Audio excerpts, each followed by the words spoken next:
বলতে পারো এতিম ছিল আমার নবী এতিম আমিও এতিম ছিল আমার নবী এতিম আমিও আমি এতিম হয়ে কাঁদি না কেন তোমরা বলতে পারো এতিম ছিল আমার নবী এতিম আমিও এতিম ছিল আমার নবী এতিম আমিও আমার নেই মা বাবা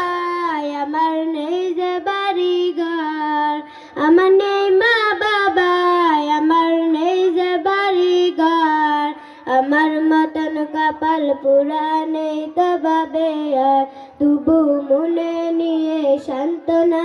কাটাই দিন রাত তবু মনে নিয়ে সান্ত্বনা কাটাই দিন রাত এতিম ছিল আমার নবী হযরত মুহাম্মদ এতিম ছিল আমার নবী হযরত মুহাম্মদ মাশাআল্লাহ বহুত সুন্দর হইছে।